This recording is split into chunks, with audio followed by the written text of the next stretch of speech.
Welcome into this week's edition of the Railsplitter Athletics Report. Again, I'm your host, Adam Haley. We've got a fun episode this week up for you. It's more on the LMU Athletics Hall of Fame this past weekend for LMU homecoming. 3 new members went into the Athletics Hall of Fame, that being Jerry Burnett, Brad Seal, and Dan Taylor. We got some clips and some audio from that particular event. You're going to hear their speeches throughout tonight's episode. Before we go into those, before we get to our first break, let's tell you about some results from this past week. Women's volleyball, they finished off the first half of the South Atlantic Conference season in style, defeating Lenore Ryan and Brevard on the road, winning both those games 3-1. They're now at 13-2 overall as they move forward, getting ready for the second half of the South Atlantic Conference season. Women's soccer, they had a game that was supposed to be on Saturday, eventually got moved to Monday because of Hurricane Matthew. They draw a tie with Newberry 1-1. Men's soccer right after that, they actually won that one in overtime by the score of 3-2. Both those teams will be back in action this weekend. We'll tell you more about that as we continue on. Women's golf was in Salisbury, North Carolina. They took 7th at the Patsy Rendleman Invitational down there. Men's golf was actually at home at the Woodlake Golf Course in Tazewell. They took first place in the State Farm Intercollegial, so congratulations to both those teams. That brings us to our first break. When we come back, we're going to have those Hall of Fame inductions right after this. Whether institutional case good or architectural woodwork, Nolan Products Incorporated of Knoxville has been serving East Tennessee, Southwest Virginia, and Southeast Kentucky since 1958. From concept to finish, Nolan Products custom builds to the highest quality standards to meet your facility specifications while using only the finest materials available. Nolan Products has been serving and meeting the needs and requirements of general contractors and architects in East Tennessee and surrounding area for more than 55 years. Nolan Products Incorporated, 912 Forsyth Street Northeast, Knoxville. I lost my mom earlier this year. She was very special to me. I know she's looking down on me today, and she's got a big smile on her face. She was the first person I would reach out to after playing here at LMU. She came to all the games with my dad, who's here today. And we would play and go into the dressing room, and the coaches would do their thing, and always give us an opportunity to come back outside before we showered and so forth. And my mother was always there with a hug and a kiss and on the cheek. And no matter how I played, win, lose, or draw, my mom was my rock, and I loved her dearly. And I know she's very proud of me. There's no trick that athletes sometimes use when they're under pressure. In my case, it may be at the free throw line late in the game, and the other team calls timeout and trying to put a little bit of extra pressure on the shooter. And there's an exercise that we sometimes go through in our minds where we tell ourselves during the timeout, you don't want to sit there and think about the free throw or what have you, and the game's on the line. So a lot of times I would think to myself, if I miss these free throws and it doesn't work out, everybody in the gym is probably going to hate me, but I know my mom will be there and she'll love me. She'll give me the same hug, same kiss on the cheek. Now I might think about my dad who's here, and Dad, I would think, if I miss these 2 free throws, and God forbid if we lose the game, I just hope that my dad someday will get over it and still love me. But my parents were the best, simply the best. I remember as a kid, Dad threw up a basketball goal in the backyard out the driveway, and golly, we spent hours upon hours just shooting basketball, and I'd beg my dad to go out and play horse with me. Dad was an outstanding high school player down in Knoxville, played back in the 50s when, you shot it with 2 hands, and he had a really good hook shot, and he would always go to the hook shot when we were playing basketball, or playing horse, I'm sorry, and that was sort of his clutch move. But golly, we spent so much time playing basketball in the driveway, and then as I got older, got into organized sports, baseball, football, basketball, and Dad and Mom always saw to it that I had the best opportunities. Played at the boys club down in Knoxville on some outstanding teams, played for a guy by the name of Elliot Stroop, who was critical in teaching me the fundamentals of the game. Went on to play on a Little League baseball team that was outstanding, won multiple championships with my brother. And I'll never forget a coach by the name of David Sharp. We had 2 coaches, Bob Ryder and the other guy, David Sharp. And Bob Ryder was a former minor league baseball player, and he was sort of the guy that would teach you the fundamentals. And so forth. And I remember David Sharp's favorite saying, when the going gets tough, the tough gets going. And, that's a valuable lesson that I learned at a very young age. My brother Tommy is here today. He is exactly 1 year and 16 days older than me.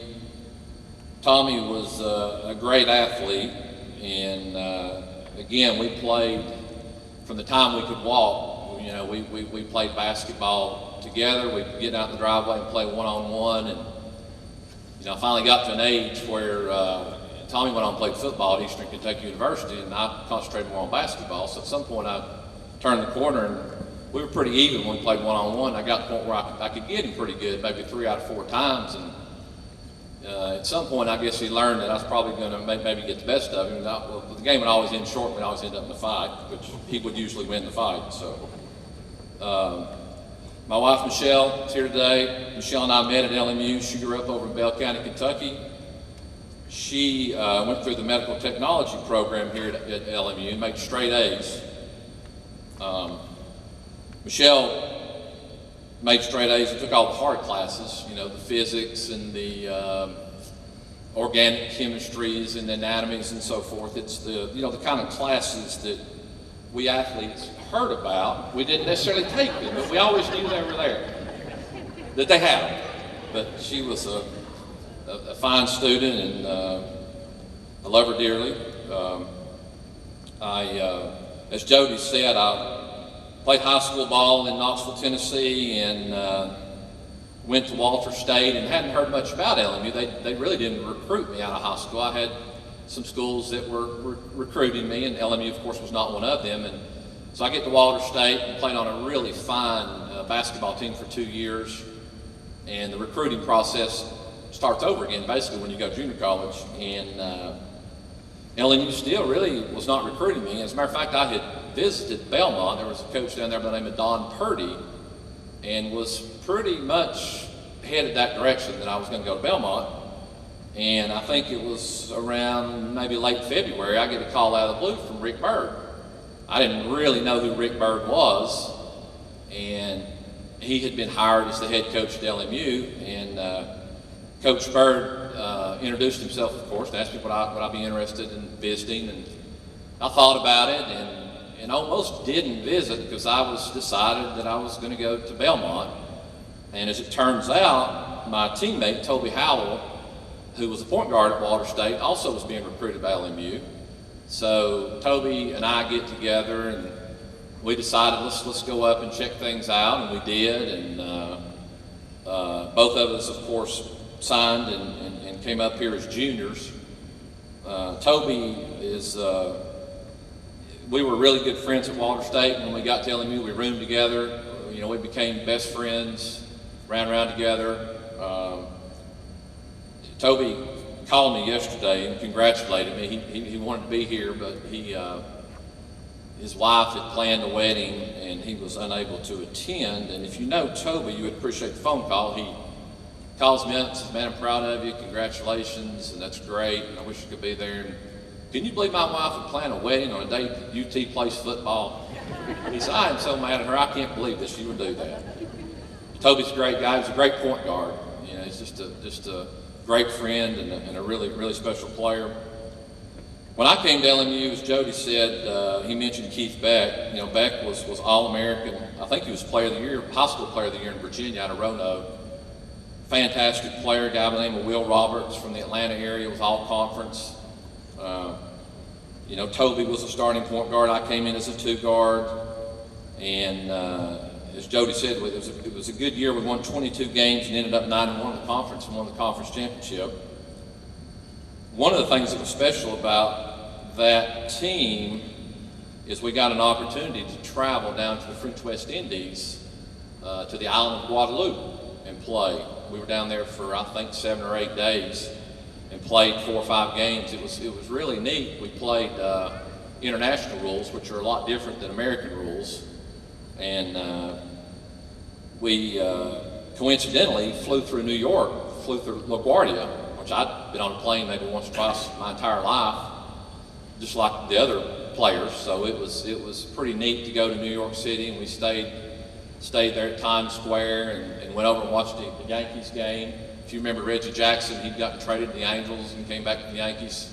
And that was his first game back in New York. But it was a really fun trip. I'll tell you a funny story. We were down on the island of Guadalupe, and we didn't know what to expect. You think of this tropical island and all these things that a 21-year-old would be thinking about. And we get down there and we stay in basically it's a dormitory. I guess it's where the athletes are housed and trained and so forth. And everything was pretty well planned out.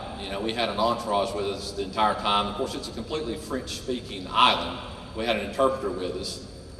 So, it was a very, very, very tight schedule. So anyway, long story short, one day, we'd been on the island 3 or 4 days, I believe, and we hadn't seen the beach.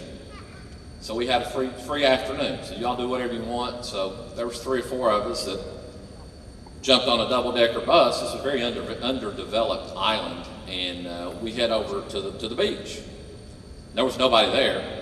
Wasn't really what we suspected. There was not a lot of tourism. But anyway, we go over to the beach, make the best of it. We have this big old time hanging out on the beach and so forth. And well, the funny thing is, we decided it's late in the day. We need to get back. Well, we didn't know where back was.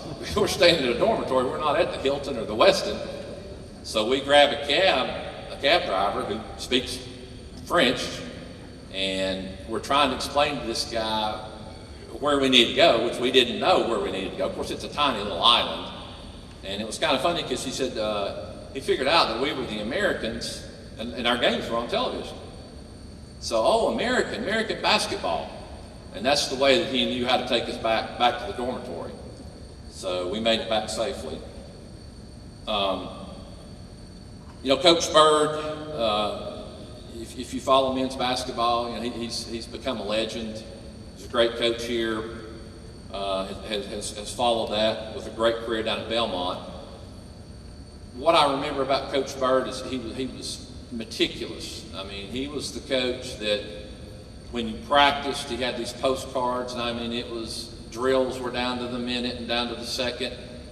And his scouting reports, and Jody would remember this, he would literally, the person you regarded, you have a picture of them. This is before the internet. I'm sure that's commonplace now, but he would literally, you might have known what they had for breakfast that morning. He was that meticulous on preparing us to play against opponents. I think that was probably his single biggest edge on the opposing teams was just how we prepared for each and every game. His assistant coach, Jeff Cheek, who's standing over there, is a dear friend of mine.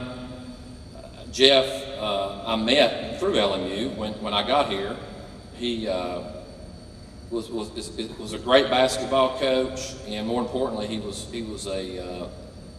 is and was a great friend. Jeff was the guy that, while Coach Bird was meticulous, and he was very serious if you knew Coach Bird. And Jeff was more of a free spirit, and as a matter of fact, Jeff was probably in his late 20s at this time. And Jeff was a guy that really got to know the players on a personal level. If you had a problem, it was a breakup with a girlfriend or a problem with a professor or whatever the case may be, Jeff was the guy that you would go to. And I really believe that Jeff genuinely cared about the players, about me as a player. And it really meant a lot to me. And again, Jeff's a great friend. I came back my senior year. We'd lost Will Roberts, added Gerald Hyatt, who was a transfer from the University of Tennessee. Gerald played down in Knoxville, outstanding player, and a guy named Walter Evans who played at Morristown West. Walter was a McDonald's high school All-American and had a real serious knee injury back in the 80s. They didn't know how to fix knees like they do today. But Walter still toughed it out and played with me my senior year. Walter and I were actually co-captains and got to be really good friends. Great guy, and he would practice and his knee would swell up like a pumpkin, and he'd get it shot up, and he was a true warrior. And to kind of put in perspective, Jody told you how good we were the 2 years I was here. We went on the road my senior year and played Murray State. Murray State played in the OVC, and I guess it was a money game for us. I'm sure we got paid whatever to go play them so they could whip up on us and send us back to Harrogate. Well, the problem was we go down to Murray and we beat them by about 12, 15 points, led the whole game. I don't know if we got a refund or not, Gary. But anyway, we were really good. And I'll tell you another couple of quick funny stories. We were late into the year, my senior season, and we were playing Tennessee Wesleyan, who was very good. It was Carson Newman, LMU, and Tennessee Wesleyan at the time that were the powerhouses in the BSAC East. And it was a brutally cold winter for whatever reason my senior year. And so with that said, we had a game scheduled, I think it was a Wednesday night, to go down to Westland, and Tuesday night it started snowing, and it snowed into Wednesday morning. It must have snowed 12, 15 inches, so the game gets canceled. And at this point in the season, we're tired, and there's a lot of travel, and we're pretty much knuckled down doing nothing but basketball and going to school. Well, game's canceled, no practice. They called classes off the next day, so the whole campus, I mean, it's get out and get in the snow and have a big old time. So we did, Toby and I, and a bunch of other students. We get up on Grantley Hill, if you know where that is. We sled down on lunch trays and snowball fights, and probably need to leave some out what we did, but it was a good time. And so we stayed up practically all night, and I guess it was about 8 o'clock next morning. This is banging on the door. Toby and I were roommates, and Jeff Cheek, the assistant coach, said, "Get up, get dressed, we're going to Tennessee Wesleyan." We're like, "What do you mean? It's like 8 o'clock in the morning. I've been in bed for maybe an hour or two, I don't know." Jeff's like, "Yeah, we're going down, we've chartered a bus." And I looked at Toby and said, this is not good. We're operating on fumes here. So anyway, we get up and we get on the bus, and so the game's scheduled at 2 o'clock instead of our normal 8 o'clock time slot. So anyway, we go down to Wesleyan, and we're warming up, and it's kind of funny because I ended up, I think I was 7 for 8 in the first half, scored 14 points and hit some clutch free throws down the stretch, and we ended up winning the game, and so it worked out in the end. I can tell you this, our current coach, Josh Schertz, he and I have become fantastic friends. He's a great coach. Made it to the final game last year, and reloaded this year. Pete tells him about this time every year, "Josh, I think this is the best team you've had since you've been here." He's been here 8 or 9 years, and so far Pete's been right. So, but anyway, our men's basketball's in good hands. I know we had some lean years there for a while, but we're back on a solid footing with Matt and these guys. We've got things turned around. And I've always been proud to have gone to school here, and I'm just proud today as I've ever been, and this is a really special award, and again, I'm extremely honored, and thank you very much. Are you looking for efficient, compassionate, and comprehensive health care for you and your family? If you are, visit Lincoln Memorial University Medical Clinics in Harrogate and New Tazewell. All healthcare providers are faculty members of LMU's DeVos College of Osteopathic Medicine and are board certified in their specialty. Multiple specialties available are family medicine, pediatrics, internal medicine, OBGYN, geriatrics, and osteopathic manipulative medicine. Locations at Harrogate and New Tazewell. Most insurance plans are accepted. The University Medical Clinic is here to serve you. Call 423-869-7190 for an appointment. First of all, I would like to thank the Sports Information Department for a fabulous press release in the program. Here introducing the 2016 Athletic Hall of Fame inductees. In that release, it made mention of my quiet demeanor. Speaking to that, there's a verse of scripture, Proverbs 17:28, that I've always tried to remember in all aspects of life. The verse states, "Even fools are wise if they keep silent, and discerning if they hold their tongues." While during this moment I'll have a short lapse of this creed, rest assured my remarks will be brief. I'm extremely honored, proud, and humbled to be inducted into the Lincoln Memorial University Athletic Hall of Fame. There was a lot of effort spent, countless blood, sweat, and tears shed, and many life lessons learned in this arena and on this campus, and I enjoyed every minute of it. As Roger said, as I stated earlier, I would like to say thank you once again to all my coaches and teammates at all levels throughout my athletic career. Thank you to my family and friends who are here today. Thank you for your support. And thank you to LMU and the Athletic Hall of Fame Committee for this prestigious honor.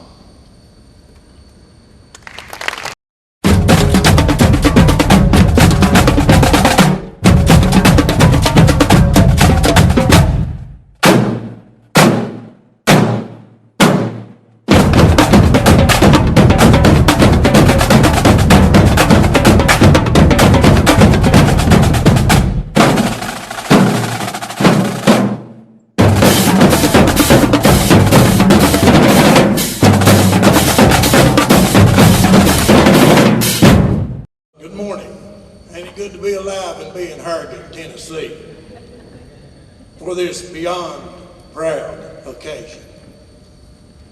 First of all, I give all the praise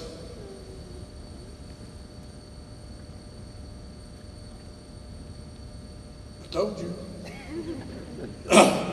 All the praise and the glory to my Lord and Savior, Jesus Christ, for this honor. Without him, this could not be possible. And to my grandson, Joshua Prophet, I thank you for helping me with getting my stats organized. Special thanks to Dr. Jim Dawson, LMU President, Hall of Fame Committee, Coach Dan Burns, for this great honor. You have given me the most precious moment of my athletic career. Thank all of you for remembering me, an old country boy from the mountains of southeastern Kentucky. That's Bell, Harlan, and Letcher. LMU has and will always have a special place in my heart. Thanks to Dr. Gary Burchett. I told you I was going to put you in here. Thanks to Gary Burchett for his vision in establishing the LMU Athletes Hall of Fame back in 1981 during his presidency. My family and friends, or my family and I, would like to remember the following people. First, legendary coach Dean Bailey for giving me a scholarship and the chance to play baseball and to represent LMU. Thank you, Coach. To all my teammates and classmates during my 4 years here at LMU, I thank you all for the memories. A pitcher's best friend is the double play, in my opinion. I had the best DP combo that I ever played the game with. They were Eddie Eisenhower, shortstop, Darrell Kilgore, second base, and Donnie Stafford, first base, the best. I would like to recognize all my catchers through my career in baseball. The Little League catcher is Gary Creech at Benham. All this took place in Benham. Johnny Carroll was a Babe Ruth catcher. Richard Smith, Letcher High School. And the two here at LMU were Dora Claywell and Mike Ritz. And I've got to tell a little tale here. Behind every woman there's a good man. But Yogi says, behind every catcher there's an umpire.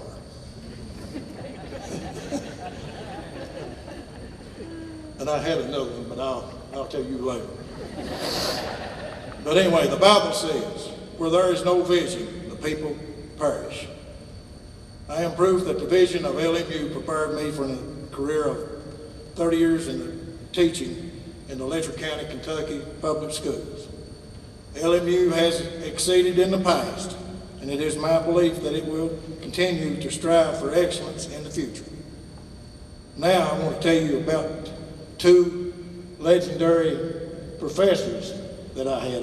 They were all great, but these two stand out in my mind. First is Dr. Lutz, the biology teacher. Everybody remember Dr. Lutz? I don't know if you ever know this about him, but I'm going to tell you. I'm sorry, Doc.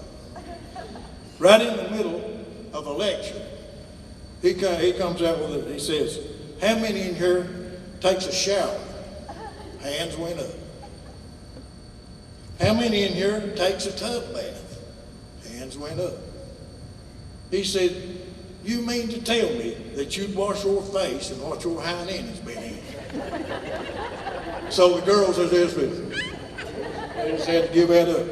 The other legendary professor that I had was a sociology professor. Must have been a hygienic moment for Dr. Lutz. But anyway, Dr. Rolette, sociology professor, he'd given us a paper to write, but he didn't tell how many pages he wanted. So one of the students there in the class said, Dr. Rolette, how long should this paper be? He said, I'm glad you asked. He said it should be like a woman's skirt, short enough to be interesting, but yet long enough to cover the subject.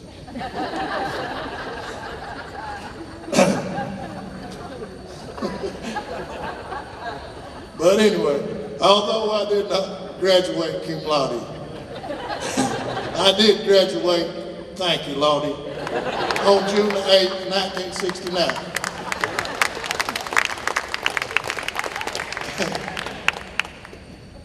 To my family and friends who are in attendance on this special day, thank you all from the bottom of my heart for your support here today.